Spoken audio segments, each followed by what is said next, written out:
Well, welcome. Thank you all for joining us with our crime prevention monthly meeting. We've been doing these meetings since the beginning of the pandemic as a way to reach out to the public and connect with you all. Of course, we miss seeing your lovely faces in person, but we want to keep everybody as safe as possible. So this is a way for us to be able to connect with everyone today. Very happy to have everybody on board today.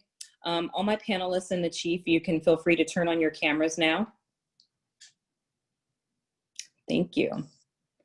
So today's subject for crime prevention is going to be chat with the chief, and the chief actually has brought her command staff with her so that they can also be available to answer questions that you might have. And we took questions from you that you want to have answered in this particular session, and we'll be reading them so that they can answer. If you have other questions that you want follow up to, feel free to drop those in the chat. We'll try to answer them as much as we can. If we're not able all to answer them on air, we'll be able to follow up with you because most of you registered, so we'll be able to get that information to you. My name is Milam. I'm Crime Prevention Manager for the Richmond Police Department. And so I'm gonna go over a little bit of the format and some of the groundwork on getting started today, and then I'm going to turn it over to Chief French. So today we had 50 people registered for the webinar. So wanted to also let you all know that the webinar is going to be broadcast on KCRT TV if you're interested in catching it at a later time or someone didn't get a chance to connect. So we'll continue to do that so more people can connect and get a chance to see this if they didn't get to chime in on the Zoom. And the other thing is that we'll have an opening introduction by Chief French where she'll kind of overlay some of the things she wants to share with you. And then there'll be some time for Q&A. So that's the way that's gonna go. It's gonna really try to go with the flow. Thank you all for sending in your questions. And I'm gonna try to get to as many questions as I possibly can. And with that, I am going to turn it over to Chief French. All right, good afternoon, or I guess early evening, everyone. So the purpose of this town hall is really to provide you all with as much information as possible as it relates to the police department and our staffing and considerations for the future. This presentation will be similar to the staffing presentation given to the City Council last month. So as we continue to figure out how to provide the best level of service as possible while dealing with the pandemic, as well as reimagining policing in this era of reform, I want to hear from our community about what your expectations are as they relate to policing. In order for the conversation to be productive, I thought it would be helpful for us to present what our staffing and services look like at this point. And I say at this point because our staffing today looks very different than it did several years ago. As you know, as many of you may know, the City of Richmond has been facing major budget challenges over the past few years. This year we added complications of COVID, which has additionally negatively impacted the city budget. After a very difficult budget process, the City Council adopted a balanced budget in late June. This budget reduced the police department's budget by 10%, which included reductions in services as well as 34 positions within the police department. This was a very difficult loss for us because we had already been struggling with staffing challenges. Over the last 10 years, we've gone from having 301 employees to our current number of 217 employees. These incremental reductions created a situation in which staff were forced to work overtime, mandatory overtime, just to meet minimum staffing requirements so that when you guys call 911, there was a person there on the other end to answer the phone and an officer to respond. This mandatory overtime caused fatigue, added stress to our staff and their families, and contributed to low morale issues within the department. To address these issues for our sworn staff, we underwent a department reorganization at the beginning of this year. We focused on our patrol deployment and made it a priority to meet the minimum staffing requirements mandated by the department policy without having to use mandatory overtime on a daily basis. In order to do this, we had to suspend several units and reduce staffing in our investigations bureau. Additionally, we restructured our management responsibilities so that there was a more linear chain of command for accountability purposes. Rather than having 3 captains assigned to patrol with collateral responsibilities for other units, each of the 3 captains now have responsibility for each of the 3 bureaus within the department. To address the staffing for non-sworn employees, we focused a lot on our recruiting efforts on filling these positions, and we're able to fill many of the vacancies. So now I have 3 captains here with me so that they can discuss the staffing in each of their bureaus and the impacts the reductions in staffing had to their units. I'll start with Captain Tyrona.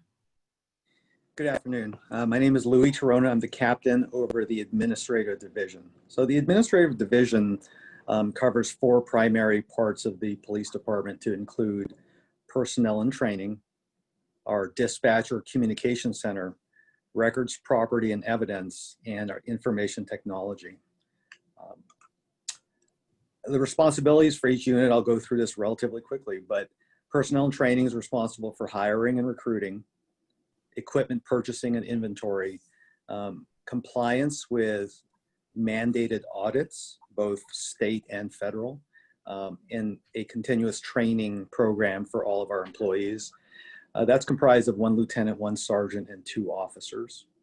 And then we also have responsibility over our department temporary holding facility, which is our temporary jail facility. And that's a 24-hour, 7-day-a-week operation. Again, it has to maintain compliance with federal and state mandates. They're also responsible for prisoner transportation, and the personnel are comprised of 1 officer and 6 jailers. The second part of our responsibility involves dispatch or communications.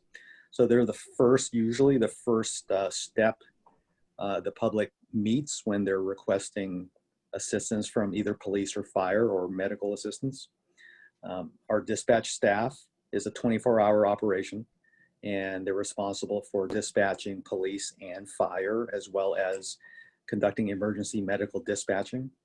And the personnel assigned to the communication center is comprised of 1 manager, 4 shift supervisors, and currently 13 dispatchers. And then our next section is our records and property evidence unit. So records is responsible for 24-hour operations, complying with state and federal mandates for reporting and auditing, sexual offender registration, subpoena services, misdemeanor case preparation, and discovery requests. And they're comprised of 1 manager, 9 record specialists, and 1 court liaison specialist. The property and evidence unit are responsible for maintaining all of the property and evidence that is collected in the course of our duties. They're also responsible for submitting evidence for testing and responsible for the chain of custody for that evidence and property. And they are comprised of 2 property technicians, which are professional staff, non-sworn. And finally, our information technologies section is responsible for implementing, developing, maintaining our department's unique information infrastructure. The police department requires specialized computer systems, mobile data computers for the vehicles, as well as other mobile computers, our CCTV system, and have to maintain compliance with the state and federal mandates. Personnel assigned to that section are 1 supervisor, 2 network specialists, 1 systems administrator, and 1 CCTV specialist. This is probably the more interesting part of this for most of you, which is comparing what staffing looked like and what it looks like now. Not a lot of change in personnel and training. We're running primarily with the same numbers, with the exception of we used to have 2 administrative aides who were responsible for quite a bit of duties. Those duties were assumed by sworn personnel. Our temporary holding facility previously had 8 jailers and now has 1 officer and 6 jailers. Our communication center used to be comprised of 1 manager, 4 supervisors, and 21 dispatchers. Now it's down to 1 manager, 4 supervisors, 13 dispatchers, and 1 call taker. And our records, property, and evidence section previously was 1 supervisor, 11 record specialists, 1 court liaison officer, 1 court liaison specialist, and 3 property technicians. And now it's comprised of 1 supervisor / manager, 9 record specialists, 1 court liaison specialist, and 2 property technicians. One thing to note is that we conducted a study of our current personnel, and within the next 3 to 4 years, we're expecting about a 44% attrition rate, meaning personnel, employees who will be eligible to leave due to retirement. And not to mention the fact that we have had a string of employees leave for other departments, depending based on their own individual preferences. That's where we are right now with our administrative division. And I think I can turn it over to the patrol captain, Captain YA.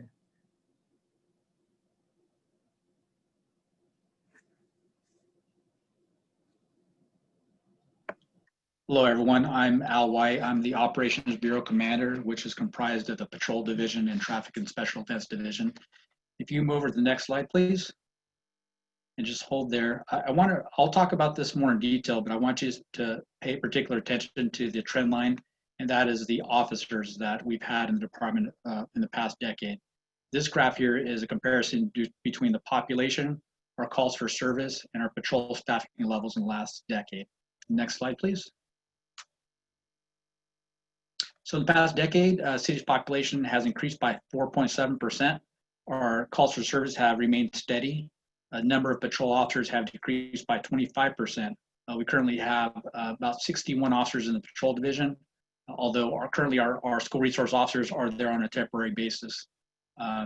We try to deal with all these calls for service and a limited amount of officers by really taking a data-driven approach to addressing crime. So it's very important that we always keep up on crime statistics, always keep up on what neighbors are seeing in order to be able to apply the appropriate resources in the right locations. And our officers are not only just tasked with responding to calls for service, part of our culture that we've been working on for the past 25 years here is to be really community problem solvers. Next slide, please. So as Captain Trinity did, I also wanted to include a staffing comparison from 2011 to 2020. So we went from patrol captains from 3 to 1, patrol lieutenants from 6 to 5, patrol sergeants from 13 to 9, patrol officers from 82 to 54, and our bicycle officer program has actually been eliminated, and those officers have been reassigned to different parts of the department. Next slide. So our team deployment, we obviously deploy 24/7 in 5 teams across 9 policing beats in the city. The officers during the week will work 10-hour shifts, and the officers on the weekend work 12.5-hour shifts. Average about 13 officers per patrol team. And as I said before, our 6th patrol team was eliminated, which was the weekend swing shift team due to staffing shortages. So currently we don't have a weekend swing shift team. The day shift team comes on. They have a little overlap with the graveyard team, and then they're gone. So not a whole lot of overlap there. Next slide. So going back to our core policing philosophy is community problem solving. So in traditional law enforcement agencies, someone would call the police, the officers respond, they either make an arrest or they say it's not their problem and they refer you to another agency. Our philosophy here in Richmond is solve problems. We know that there's not a whole lot of other social services agencies that you can call at 3 in the morning. So we'll try to address crime patterns, neighborhood problems. Currently, we have 31 beat projects in the city, which aren't really traditional law enforcement problems, but we try to work with other stakeholders, other government agencies, nonprofits to solve these problems. Some of these beat projects are drug houses, homelessness, noise complaints, abandoned cars, nuisance neighbors, speeding, drug dealing, loitering, sideshows, illegal parking, trespassing, health order violations, and abandoned buildings. While some of these responses may be law enforcement related, we know that we can't solve a lot of these problems on our own. So our officers really work with a lot of other agencies and other providers in order to solve these problems. So you won't have to keep calling the police back. Next slide. So the current challenges that we have now, the elimination of the weekend patrol team increases our cost for overtime for training. As Captain trying to talk about, there's mandatory training that we have to do that's state mandated. So there's a team right now during the week, or weekday swing shift team has to do all their training on overtime. our Bravo teams, the bicycle officers that you'd see a lot of times on 23rd Street, we would also use those for other special projects throughout the department. So with the loss of the Bravo team, we have less agility for hotspot crime suppression. So whenever we see either a say a robbery, a trend, a shooting trend, sideshow trend, we have to actually pull officers from different parts of the department in order to address these issues. Another problem is we have long weekend shifts. These officers are working 12.5-hour shifts. They're going to court during the week. We're seeing an increase sick leave usage during the weekends. With less overlap days, because we don't have that we eliminated that one patrol team. We don't have we have less time for quality of life projects. And normally on the overlap days, if the officers were not doing mandated training, they would use that day to actually go out there and solve quality of life issues. Right now, we have a high service demand from that previous chart that you saw. Our calls for service have not actually decreased. They've remained steady. As our population increases, so do our calls for service. And right now, with our reduced staffing levels, it's resulting in longer response times. And that typically is the biggest complaint that I see in the Operations Bureau, are citizens complaining about the response time. Thank you.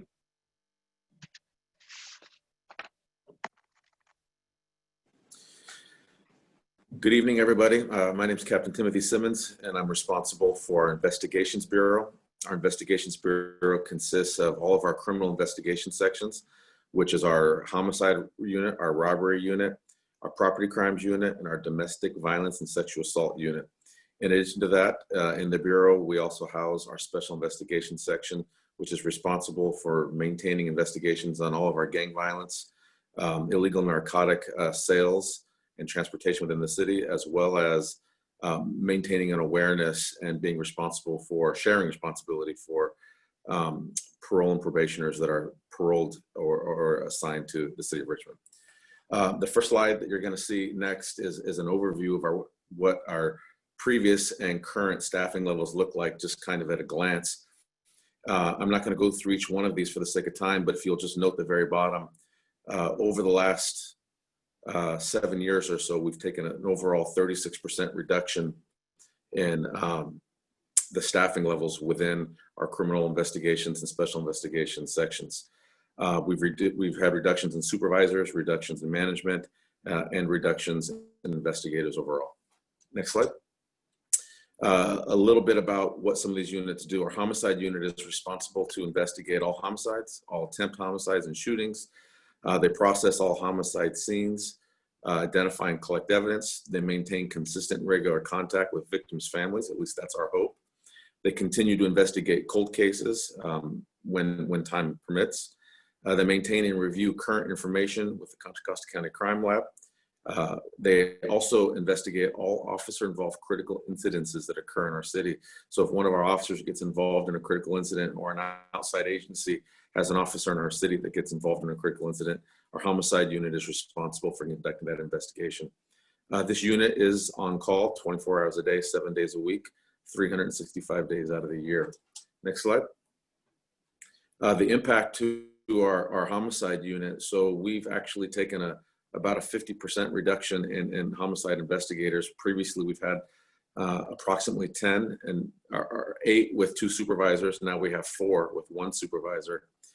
So because of that reduction, cold case murder investigations, they struggle. We don't have as much time to get the cold cases out and reinvigorate a case that we may be able to generate new leads on, because detectives are currently handling their current caseload of active homicide investigations. Another impact to our homicide team is that it can be difficult to maintain contact with victims' families. Due to the demand of current caseloads, oftentimes detectives are unable to maintain what is a satisfactory level of contact with the families, both by our standards and by the standards of the surviving victims' families. And then the last impact there is the diminished team investigation approach. Best practice, and ideally, is that homicide detectives will work in teams. However, due to the current caseloads of each detective, personnel are most oftentimes left to investigate a homicide on their own, utilizing other resources as they can, but they are the lead investigator solo. Next slide. The next unit within our criminal investigation section is our robbery and assault unit. They're responsible for investigating all robberies. That includes our strong arm robberies, our armed robberies, home invasion robberies, and our carjackings. They also investigate all felonious assaults, which are assaults with deadly weapons, assaults that create great bodily injury, and all of our hate crimes. And because of the diminished resource in our homicide unit, they are on a regular basis are assisting our homicide investigators with call-outs and the needs in the homicide unit. They are also on call 24 hours a day, 7 days a week, 365 days out of the year. Next slide. With the reduced staffing, we typically have had 4 detectives and a supervisor in this unit. We're down to 3 detectives and a supervisor. So each robbery detective's caseload, because of that reduction, has increased significantly with a priority focus on in-custody cases. Cold case investigations receive minimal to no attention, and investigative follow-up on non-in-custody cases are minimized, or they're investigated with less of a priority, because our focus is always on cases that we have that are with an in-custody. I mean, somebody's been arrested, so that we can work to hold them accountable for the crime. And then special operations designed to identify, interdict, and apprehend serial robbers or impact hotspots are diminished. We oftentimes like to use the robbery unit to put special operations together, like around the BART station and other locations where we have a high frequency of robberies, so that we can impact those while they're happening. And without the personnel, we just can't do those. We can't safely do them, and we don't have the manpower to do them. Next slide. The next unit on criminal investigations section is our property crimes unit. They have a big job also. They are responsible for investigating all property related crimes. So this includes all of our residential burglaries, commercial burglaries, felony vandalism, stolen vehicles, all of our fraud cases, computer related crimes, financial crimes, grand theft, embezzlement, plus others that did not make this list. Next slide. The impact of our reduced staffing. Now, fortunately, we've been able to maintain, for the most part, a consistent staffing level in our property unit, although we have lost, over the 7 years, we've lost 2 detectives. And with the loss of those 2 detectives, we no longer have a dedicated detective investigating computer-related crimes, and we no longer have a detective dedicated to investigating fraud or finance-related elder abuse crimes. Those were 2 specialties that have now been folded up and rolled into the generalist investigations of a property crime investigator. Cold case investigations receive minimal to no attention, and then investigative follow-up on non-in-custody cases. It happens, but it's minimized. To give you an idea of the caseload of our 4 property crimes detectives, on average, they manage about 1,700 property crime cases each per year. So priority obviously is going to be given to the in-custody cases, or cases where we have significant leads, because there's only so much time in a day, so much time in a week, and so they dedicate their time to those cases. Next slide. The next unit is our domestic and sexual assault violence unit. They are all housed at the Family Justice Center, which is off-site from the police department. They are responsible for investigating all domestic violence related incidences and crimes. They investigate all sexual assaults, all physical elder abuse incidents, all human trafficking incidents, and that includes pimping and pandering, victim rescue, prostitution interdiction. They investigate crimes against children, and they work directly with victim advocates, which, like I said, are housed at the Family Justice Center. They are on call 24 hours a day, 7 days a week, 365 days out of the year. Next slide. Impact to staffing here. Luckily, in this unit, staffing in this unit has remained steady with a minimal direct effect. However, based on the reduced staffing in the other investigative units, detectives from our DSVU unit are oftentimes called upon to assist in some of the more complex investigations that require more manpower. Usually that lies within our homicide unit. When this happens, that obviously develops a backlog within the DVSU unit where detectives can struggle to catch up on those cases, or overtime becomes required in order to get caught up on their own caseload. Next slide. The last unit within the Investigations Bureau is our Special Investigations section. They're responsible for conducting investigations associated with large-scale narcotic trafficking within the city, and also small-scale, so problem narcotic houses and things of that nature, community complaint homes that are related to narcotic usage. They conduct operations to impact open-air narcotic sales within the community. Investigations into criminal street gangs. They conduct investigations into the possession of illegal firearms within the city of Richmond, and with their primary mission being to reduce violence within the city of Richmond.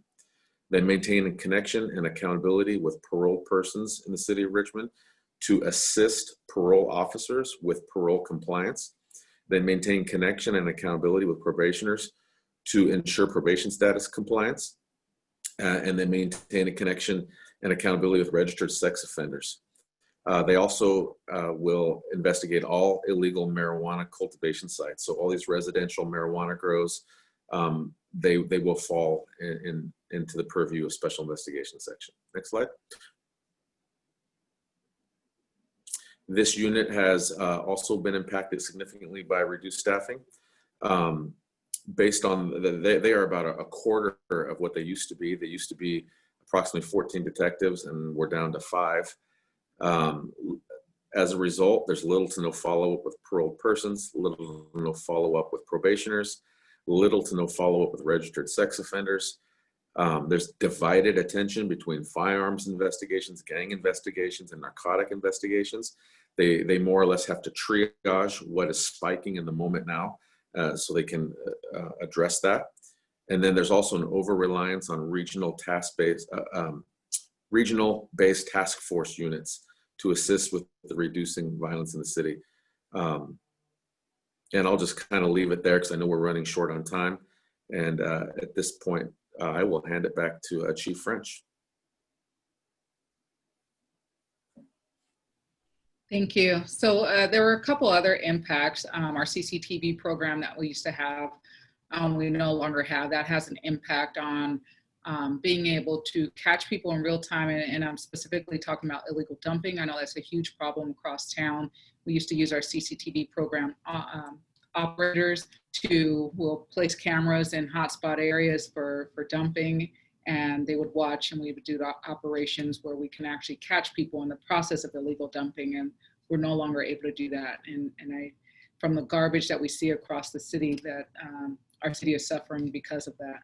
Also, we lost a program through crime prevention that had been in existence for over 34 years, our text program, and that's a huge loss as we're no longer also in the schools. And so we're trying to figure out other ways to connect with young people and non-enforcement type activities. So the reason for this overview was to let you all see everything that we're tasked with. And as you can see, there's a lot of stuff that we're tasked with here at the police department. And I know that there are several groups working on recommendations to reimagine or defund the police department. So I also thought it was important for you all to see everything that we're responsible for doing, so that, you know, the recommendations can be informed with what our actual resources are. So our visions and next steps. The police department vision, first of all, is can you go back to our last slide? I'll put it up there. Basically, we want Richmond to be a safe place for people to live, work, and visit. And with this vision is the vision that we carry on with everything that we're doing in terms of reimagining policing and just how we're reorganizing the police department. So we want to do this in a way that is in line with our community's expectations of us. I know that there are several groups that are meeting to re-envision policing. We want to hear all those concerns and recommendations. That's okay, Mandy, you don't have to go back to it. In the meantime, we're also looking at ways that we can be more efficient and community-oriented, taking into consideration the resources that we have. So here are a few things that we're looking at in the future, and I won't go over a lot of them because I do want to allow time for question and answer. So we're looking at how to provide the best services in a way that the community expects of us. Community policing, we don't want to lose our momentum. So we are looking at how we could continue to do and be involved with the community as much as possible.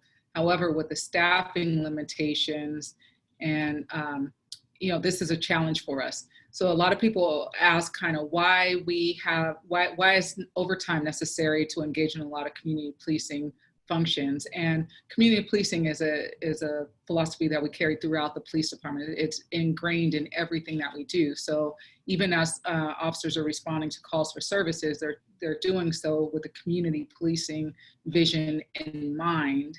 And with that being said, we want to be able to respond to and be a part of a lot of non-enforcement interactions too. And those happen on the weekends with community events and block parties and all these other things that go on. And with COVID, I know that, we're not necessarily doing that right now, but with once we get past the pandemic, we want to get back to those activities. And so that's when a lot of times we bring in officers on overtime so that they could be dedicated to being at these functions and not have to worry about answering calls for service. Or, when we commit to being there, we want to make sure that an officer can respond. And if it's a beat officer, that officer might get tied up on a report or a case or, a homicide, whatever's happening on the streets, they might get tied up there and not be able to respond to the community events. And that's why a lot of people are, come in on overtime to do those duties. We don't have a group of officers that can be dedicated just for those functions. We're also continuing to look at the use of online reporting. This is difficult for me because I know that a lot of people don't call the police. So when you call the police, you want a police officer to respond. And when we're telling people, well, you got to go online to make a report, to me, that's just not the best use of service. However, with the staffing challenges we have, and especially during COVID, we are trying to utilize our online reporting mechanism as much as possible. We're looking at different programs across the country as we reimagine what policing can look like, and taking into consideration some of these calls that we respond to, like mental health calls and homeless calls that don't necessarily have great outcomes for us all the time. We're looking with partnering with different agencies that can respond to these calls. But what we're hearing, especially from mental health professionals who we've been engaged with and we have partnerships with, is that they still want us to respond. So we're looking at a partnership where we can respond with them, but we'll take more of a support role rather than the more active role. I'm looking at creating a Chiefs Advisory Committee. So I'm going to be soliciting community members to apply for my advisory committee, where I will present different issues, policies, and get the input from the community from this advisory committee. And then we're also looking at additional cultural competency training. So we're looking at additional implicit bias, procedural justice, and really looking at how we can integrate our officers more with our Richmond community, talking about and exploring the history of police community relationships, because I think if you better understand the history, they'll understand some of the challenges that we have responding now with our community and how we can make those interactions better. So I'll stop right there. There was another list, but I do want to get to the question and answer. So I'll turn it back over to you, Michelle. Thank you, Chief. So there were a lot of things going on in the chat, and I wanted to make sure that people know that this broadcast is being recorded. So if you want to go back and replay it and take a look at it, just give us a day or so. KCRT will edit it so we can edit out the beginning of it that just had blank screen, and we'll be able to send it to you, and it will go up on the city's website so you all can share it. And then the other question that was asked is, can we share a copy of the PowerPoint and the presentation? And so we'll work with you to try to get that information out to people. If you've registered, we already have your emails. If you're not registered, you can email us at rpdcommunity@richmondpd.net. And Mandy can drop it into the chat, and we'll be free to send that information to you if you're interested in that. So I wanted to make sure we had enough time to get to questions, because I know that there are a lot of questions that were sent in. And so I'm going to go ahead and read through some of them. So the first one comes from Audrey, and Audrey asks, or says, thank you for creating this forum for us to be able to connect with your officers. With the current focus that we have and the spotlight on police departments, we already see what's going on in our country today and yesterday and throughout this week. What can we do to support your priorities going forward? What are the top priorities of your administration as you assume this new position? And that's directed to Chief French. Great question. So I think the best thing to do to support us is to let us hear what our community is actually asking for us. So, you know, we have groups that are pushing to defund, and I get that. But we are also hearing a lot from our community, our neighborhood communities, about the lack of resources, the lack of officers. We get complaints all the time about traffic and just different issues across the city. And so I think that in some aspect, we are community divided, where there are a lot of people pushing to defund and not have as many officers. But then we have also a large portion of our community that's pushing for more officers and more better response times, and for us to be able to take up some of the issues that they are experiencing in their communities. So I think that hearing from you will help inform where we can go as a department and which direction we're going to be able to go. And also, of course, our staffing and resources is also going to inform that decision, because we can only do so much with the resources that we have. My vision, again, is to make this a safe place for everybody. And to do that, we have to make sure that we're providing police services in a way that our community is asking us to provide those. And so over the next few months, we'll continue to listen. We'll continue to adjust our policies and procedures in a way that are reflective of what the community wants of us. We're here to serve the community. Thank you very much, Chief. I really appreciate that. And that's a question I think we're all asking, is how do we figure out what this looks like and how the community can weigh in so that we can shape a common vision. So thank you for that. The next question comes from Carol. And Carol is asking, what does RPD do to discipline officers that may have numerous complaints or unprofessional experiences or use of excessive force in their files? And what is the way that we handle that through the hiring process and also through the disciplinary process? And so, Chief, I'll direct that to you, but you can also direct it to anyone else on the panel. So we have mechanisms in place to really focus on officers that we see are engaged in activity that we don't want them to be engaged in. So we have early warning system, where if they're using force at a rate that's different from other officers, or if we see more force, then we have early intervention systems where we can see what's going on. We can evaluate each case to make sure it was necessary, legal, and ethical, and we'll address those officers in that way. In terms of discipline, if we see something that's not in line with our policies or our procedures, we send those cases to our Office of Professional Accountability, which is typically known as IA in other departments. And those things are investigated and will come out with a finding. And if the officer was out of line with the policy, then those officers will get disciplined. Due to privacy rights, we can't discuss all of those discipline measures, but we try to be as transparent as possible and talk about what we do in those particular cases.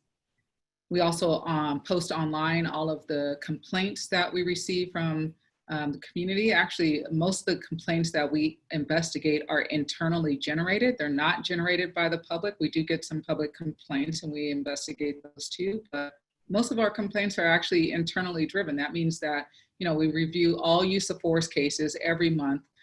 All the captains that are on this call, they have a monthly meeting that where they review all of the uses of force. And if they see anything that's out of policy, then those cases go for investigation and we deal with them in that way. Thank you, Chief. Captains want to chime in on that one. Okay, we'll move on.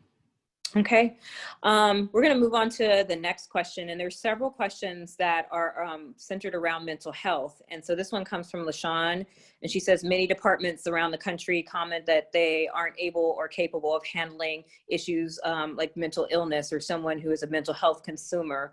Are there any current activities in the department that RPD does or is expected to do, or maybe things that we do differently or better than other places elsewhere? Maybe we'll leave it at that. She had some follow-up questions, but let's start off with that mental health piece.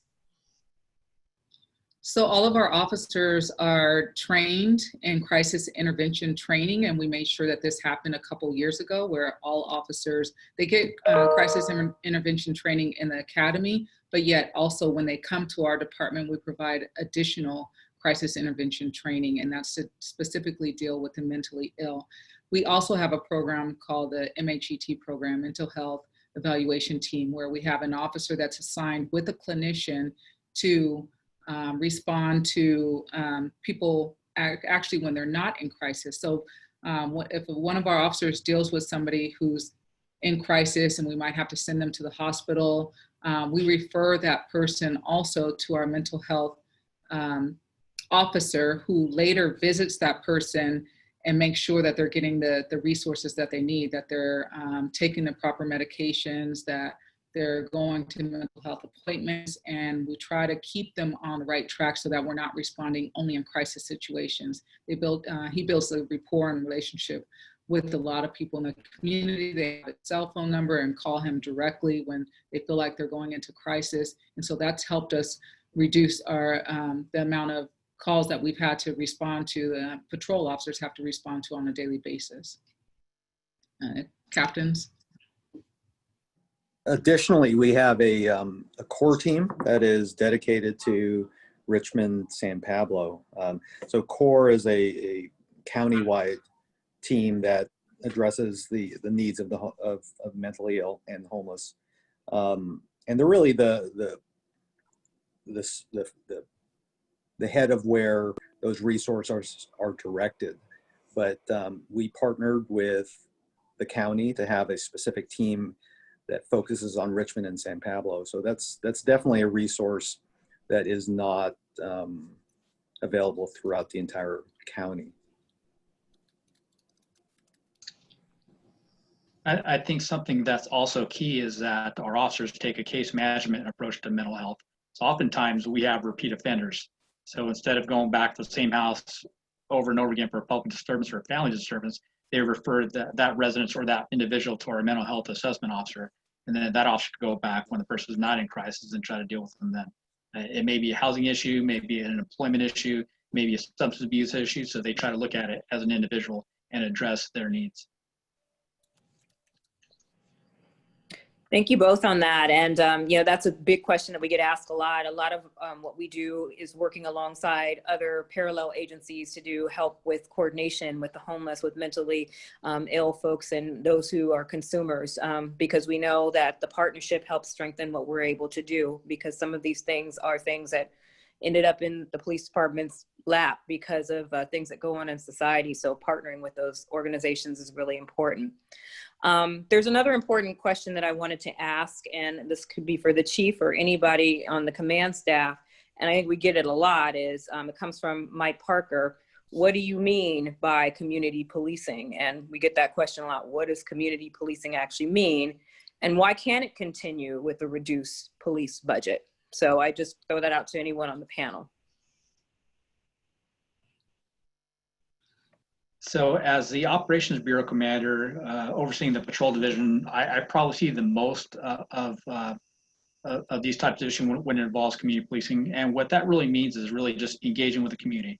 Oftentimes, police officers may think they know what the problem is in your community, but we won't know unless we actually go out there and talk to you about what your issues are.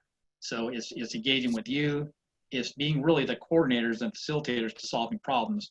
Oftentimes, community members will call the police department about a problem, which really isn't a law enforcement problem, but our part is to engage with the other stakeholders in order to help solve your problems. And that's something that's very unique to our agency, and you won't find it in many other agencies, and I think that's what makes us one of the most premier law enforcement agencies in the state. Thank you, Captain. Chief, did you want to respond to that question? Sure. I think, like I said earlier, one of the important things to note is, community policing, and like Captain Wyatt said, everything we do is ingrained in community policing, but the overtime part of it is so that we can really be present and focused on whatever event that we're at. And so I know a lot of people don't understand that we just don't have a team standing by to go to community events. They have another job and function to do, whether they're in patrol or investigations. We don't have the luxury of just having a team that can respond to these events. So therefore, when they're not working, when they're not on patrol, or when they're not in investigations, then they choose, actually, we a lot of times we post overtime assignments for these events, and they choose to come in to do, to participate in these events because they want to be involved in non-enforcement ways with our community, because that's how we build trust and relationships and partnerships. Thank you guys for those responses. So let's get to some more questions. We want to answer as many questions as we can. I've peeked into the Q&A. There's some great questions there. If we're not able to answer them all, this is the beginning of a dialogue. We're going to continue to have these kinds of interactions and ways for you to get your questions across and be able to interact. So we're taking down all that information. And if you want to be contacted with follow-up, we definitely will follow up. But I also encourage all the panelists to feel free to jump in there and answer questions in the Q&A when you have an opportunity as well. The next question is actually from BK, and it is directed towards Chief French. Thinking about the current efforts and the new effort to the new public safety paradigm, how will you respond as a Black woman, as a mother, as a pioneer, and as an insider who knows the strengths and weaknesses of the department? What does public safety look like under your leadership, and how can we hold you accountable for the actions of your officers? And that comes from BK. All right. Well, I think I'm uniquely situated as a Black and Latino woman uniquely situated in that I understand the concerns of the community in terms of the reimagining or, police reform, because not only am I a police officer, but when I take this uniform off, I'm also a Black and Latino woman. So I understand the concerns.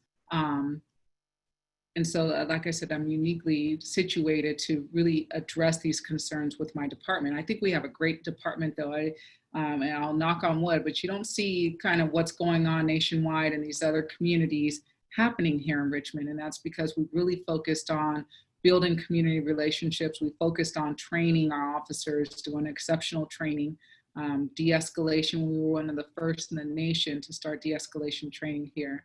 So what I imagine is that we actually are the model, and we continue to be a model for policing in America, that people will look to us to see that we have really partnered with our community. And I know we have some work to do in terms of, past harm and looking at how we really have some difficult conversations around past harm here in our community between police and community, and we're looking forward to having those conversations, because that's how I think that the only way we can grow and move forward is if we address the things that are really on the community's mind, and that people are challenged with moving forward with the relationship. We have to address those things so that we can move forward in a positive way. Thank you, Chief. Appreciate that. So our next question can go to any of the panelists, and it comes from Sona. So what are some of the short-term goals for Richmond in regards to crime prevention? And are there some new strategies or policies in place to address officers who are coping with stress? So it's kind of a two-part question, and it can go to Chief or anybody on the panel. I'll take a stab at that one. To address the second part of that question or concern is, what are we doing to help officers cope with stress? Well, we recently worked with an outside company called Cortigo that actually is a first responder based psychological counseling company that deals with first responders, and they developed an application that brings resources right to the department's smartphone. It's an application that they've downloaded, and on that application, they have available to them resources that deal with anger management and substance abuse and marriage and family counseling and grief dealing with grief and stress, and I mean, on and on and on and on that list goes. And also in that application are links to all of the department's peer support. We have a cadre of both sworn and civilian personnel here at the department that are trained in peer support, and their contact is on there, along with actual clinicians. Their contact information is on there. So it's really a resource that we now have put in every employee's hand that they have access to 24 hours a day, 7 days a week, where if they need help or they need to reach out to somebody, that they have that resource available to them. It's confidential, and it's been promoted from the chief all the way on down to the patrol sergeants to get people feeling comfortable with reaching out for help. Once upon a time, it was taboo for a police officer to say, I need help. The culture we have here now in Richmond PD is we want people to feel that it's normal to reach out to somebody when they've encountered something that is beyond what a regular person should have to see or deal with. And because that's at the end of the day, police officers, we're human. We're not machines. The things we see and deal with on a regular basis can add up. And so having that resource in everybody's hand is a huge step towards helping them manage that stress level. Thank you. And did anybody want to talk about the first part of that question? Is there any kind of thing new in terms of some of our short-term goals about dealing with crime prevention? Well, I think, well, for right now, some that you may or may not know is that we actually hold monthly crime accountability meetings where the chief convenes a meeting with all the patrol captains, the area commanders, the watch commanders, and we talk about the crime trends in the community. So we do have a full-time crime prevention unit, as you may already know. We also have a full-time crime analyst that could tell us about trends in crime. Unfortunately, we don't have a crime analysis assistant, so that's another challenge that we didn't really talk too much about that we need. Our CCTV program, we're trying to civilianize it. Hopefully that will be key to getting more eyes on like 23rd Street. Right now we're having a problem with the Greenway Trail. We're hoping to add cameras there in the future to expand that for public dumping. So those are some issues that we're working on to help solve crime. Thank you both for those responses. And there's not a day that goes by that we don't hear about illegal dumping, or we hear about, traffic and speeding concerns. I have quite a few questions about traffic and speeding that are listed here by several different people. So does anybody want to address how the police department is addressing issues of traffic, speeding, donuts, sideshows, those kinds of things? Because those are something that we see over and over again in all of the questions. Well, some of our staffing challenges, again, also have affected traffic. We used to have 8 traffic officers. Now we only have 4 traffic officers. One of our biggest traffic complaints is on the Dam Road. So our Beat 9 officers, we've actually sent them to radar and LiDAR school so they could actually use those as tools to do more traffic enforcement. And Chief, I don't know if you want to add more to that. I was actually going to say, we had, a whole team of traffic officers, and now we're down to 4. And like I said before, traffic is a huge complaint that we receive across the city. So we're doing our best with the amount of resources we have.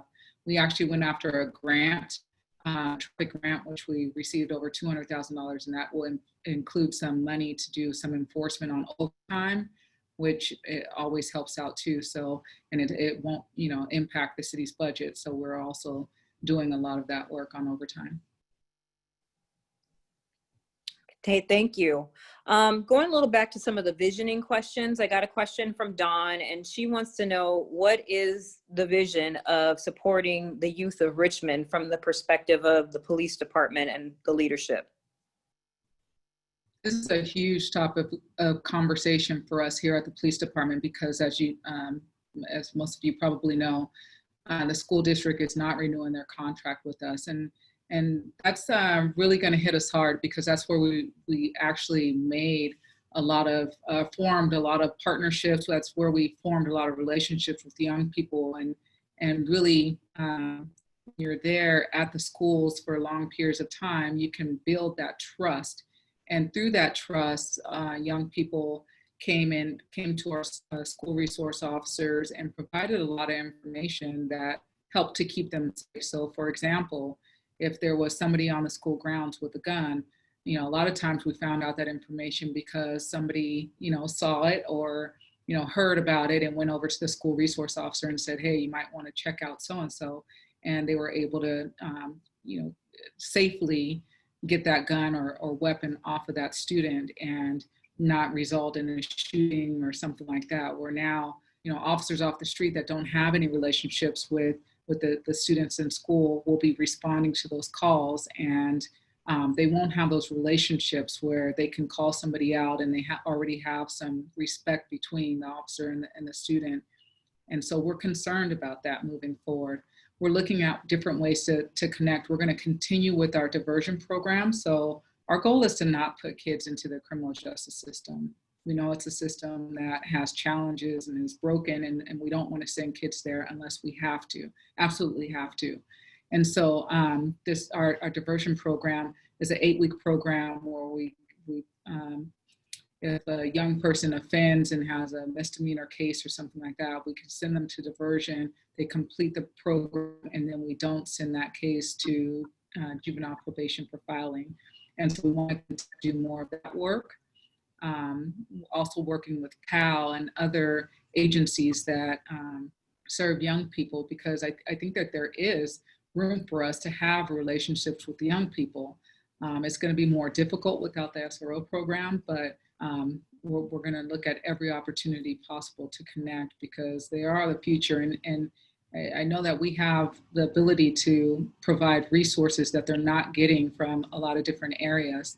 And that's what we were doing as SROs in the schools, you know, combining all the resources that we have to be able to, you know, set young people up for success as opposed to failure. And so we're just going to look for every opportunity that we can to continue to do that. Thank you so much, Chief. Important, because you can't make connections in a crisis. And, you know, a lot of times first responders are responding in crisis. So those relationships mean a lot when you come on the scene. A couple more questions. Going back to that for a second, Michelle, you know, we were able to divert a lot of people from the criminal justice system in the schools because we were able to take the time to actually get to the root cause of issues when we were in the school. So if there was a fight, you know, we could sit the students down, call them family members or parents or whoever, and have a real discussion that might take hours or even days to complete. And the school resource officers had the time and the resources to do that. Now, again, when officers are responding and they respond to different calls for service, and then they have to go to the school, they don't have hours or even days to pull everybody to the table and find, you know, solutions to those problems that young people are experiencing. So, you know, this is a huge, the SRO program is a huge loss for us. Thank you for answering that question. I want to make sure, because we're coming to the end of our time, and I want to do a couple more questions, if you all can bear with me for a few more moments. We got started a little bit after time. And this is a question that's come over and over again, because obviously it's fire season, and though the air quality might be a little bit better today, we've been dealing with a tremendous impact from fires all across the region. So this is from, for those of us who live near Castro Ranch Road, Joni writes, there is a huge concern about escape routes in the event of wildfires. Can you help in any way to get the city of Richmond and other applicable public entities to prepare for the designated escape routes? And that's from Joni. So I'm going to turn that over to anyone on the panel. I know Captain YA is actually our specialist there, so feel free to respond. Hi, so I'm the department's liaison to the city's Office of Emergency Services, and that's something that they've been planning really. Genevieve Pastor-Cohen, the manager, has been really planning this for years now. So there is a plan in place. I know there's some stuff that's going on social media about there not being a plan. I've seen the plan, there is a plan. So often people ask, well, what's my escape route? And really the answer is all depends, right? Depending on whether the fire shifts. But really right now, the biggest egress point is going to be San Paulo Dam Road. We'll have officers out there to block the roads to make it a one-way counter road, so everyone get out of May Valley, Carriage Hills area. We have plans to bring in buses if we have to bus people out. I think the biggest challenge right now that we're seeing is there's not a whole lot of people that are registered with the community warning system. So if you're not registered with the community warning system, make sure you get your cell phone registered. That way they can send you notices, because not everyone's on Nixle. So make sure you're registered to the community warning system. That could be the biggest thing to help. Also, probably have some type of landline. Most people nowadays don't have landlines. Now, during the last power safety shutoff, the cell phone towers went out because their battery backups only last several hours. So in the case of a wildfire, if those cell phone towers are damaged, you only have a cell phone to communicate with, we may not be able to give you the evacuation routes that you need to abide by. So that would be very helpful for us. Thank you, Captain Wyatt. That's a question that we've been getting asked all week. We sent out some information about the community warning system, but one of the things we're hoping to do is follow up with all of you all about your neighborhood concerns and make sure you connect with the right person in the department. It may not be something that we deal with alone. Also, I've reached out to Richmond Fire, and so it might be something where we can plan some kind of a community meeting to share that information with you and your neighbors. So we'd be happy to work with you guys on that. One final question I wanted to make sure that I got to, and this has to do with neighborhood safety as well. This is from Vonnie. Vonnie writes, I live on South 19th between Florida and Ohio. My concern has to do with the speeding cars down South 19th Street, not stopping at the stop sign. It's a danger zone. I'm not asking for a police officer to be physically present, but can you please park a police car as a deterrent? Maybe one of you guys want to talk about deterrents, ways that we can slow traffic, traffic calming, how we work with other entities in the city, that kind of thing. So our community problems shift throughout the city. It could be on a daily basis. So it's important that you notify us about what's occurring. I know that our crime prevention unit recently did a community survey, and it was surprisingly, I think over 50% of the people didn't know what beat they lived in. So if you know what your beat is, go on our department website, email us what your problems are, and the area commanders all ensure that they're addressing your concerns. Now, it may be a decoy car that might work. It may be actually motor officers out there. So we'll have to really take a look at what the problems are, time of day, what our staffing levels are, so we can address it appropriately. But please call us and let us know what your issues are. We always want to hear from the public. And at this time, I want to thank Mandy because she's dropped a lot of things in the chat, the information about the community warning system, how to email RPD community so that we can all be connected. So thank you so much for doing that. What we're going to do is we'll get a little transcript of everybody whose question was in the chat. And if there was a question that we weren't able to answer, during the Zoom call, we'll try to follow up with you to make sure that we get your question answered. But this is part of a dialogue. We have to continue to work on this over time. It's part of something that we have to continue to do and continue to have this conversation. So I want to, first of all, appreciate everybody who took their time out to listen to the Zoom. There's a million things you could be doing, and there's a lot of forums on community police relationships, what reimagining policing looks like, how we handle, ourselves as a department and as communities with public safety in a time of decreased resources when many of our communities have always been under-resourced, and how we work together to come up with common vision. Because at the end of the day, we all are on the airplane together. So I just wanted to thank everybody for participating, and I'd like to give everybody on the panel a few last words. I did this at the end of our forum with the NAACP, and I'm going to do it again. If you could share your hope for the department and for the Richmond community, and maybe share very briefly, what did you do before you were a police officer? I'll start with the chief. Thank you everyone for joining today. Michelle, I already forgot your questions. It's all right. What did you do before you were a police officer, and what's your hope for the department? All right, so before I was a police officer, I was a single mom, and I was working first. I worked at the district attorney's office collecting child support as a temporary employee. And before that, I worked at Sears at Hilltop Mall. My hope is that we can really get on the same page. I don't think that we're far off, but my hope is that we really connect with our community and move forward together in a way that is going to be beneficial to everyone. that's my hope moving forward. And before we close, actually, I want to thank Michelle and Mandy for running the meeting and answering the questions and moderating. Michelle always does a great job. And then I also want to, when we close this meeting in remembrance of Sergeant Virgil Thomas, who we lost last week to COVID. A great man, a great officer, and he will be deeply missed. Thank you, Chief. Captain Simmons. Prior to my law enforcement career, I worked with youth in local churches. That was a full-time job, and then I transitioned into pharmacy. I've worked several years for hospitals and local community pharmacies, and then transitioned into law enforcement.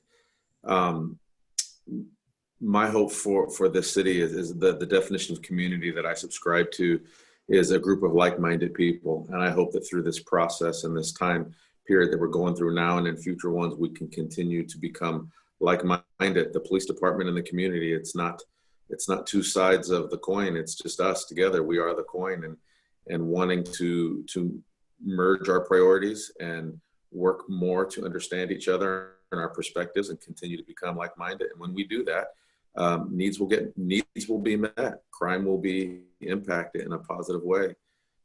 So that's my hope for the future as we continue this discussion. Thank you, Captain. Captain Waye. So I joined the Marine Corps after high school and went to college, and then actually attended the Citizens Academy here in Richmond. That's how I got recruited to become a police officer, and I've been here for 22 years. So my hope is that you get to know who your officers are. Policing is a noble profession, regardless of what you're hearing right now in the media. Officers here come to work day after day. Their service is selfless.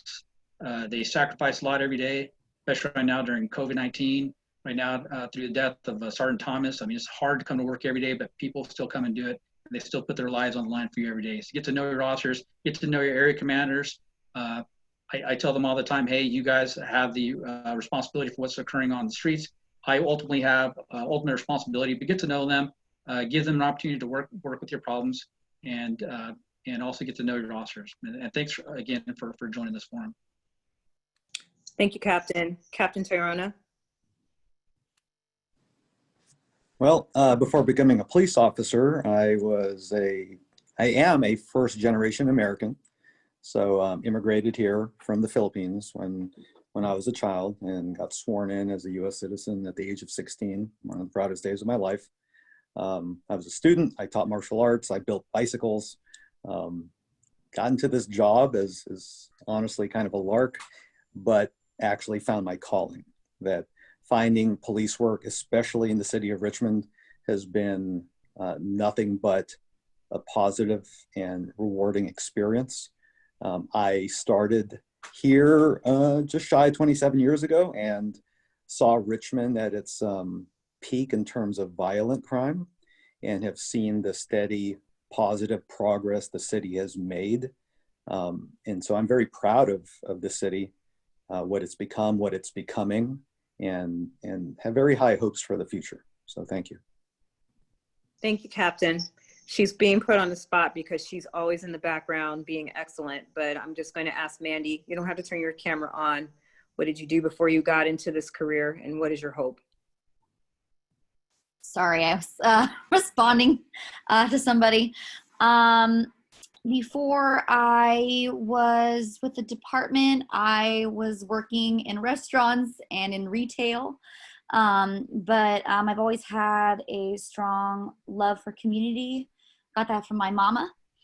And so, yeah, my hope is that, we can continue to have partnerships with the community, with businesses. And I look forward to the future. Thank you, Mandy. And before we close out, before I came to work for the department, I started my workout at Girls Inc. I was a program instructor, grew up at the Girls Club on 260 Broadway, and I ended up working there. I worked for the state assembly for a while. I worked in politics for a while in the mayor's office, but I'm proud to be here serving Richmond as my hometown. And I can't imagine any better place to be than right here with all of you. So thank you all for joining us. I want to thank our Crime Prevention Board that helps us make this happen. They're a group of citizens that are always out here doing the work.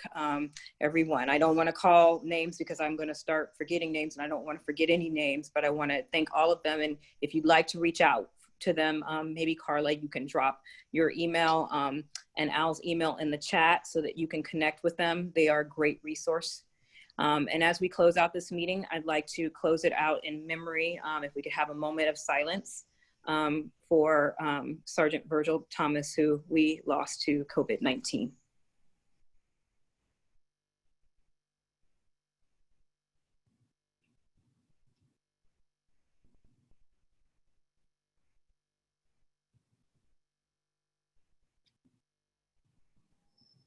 Thank you, and thank you for joining us.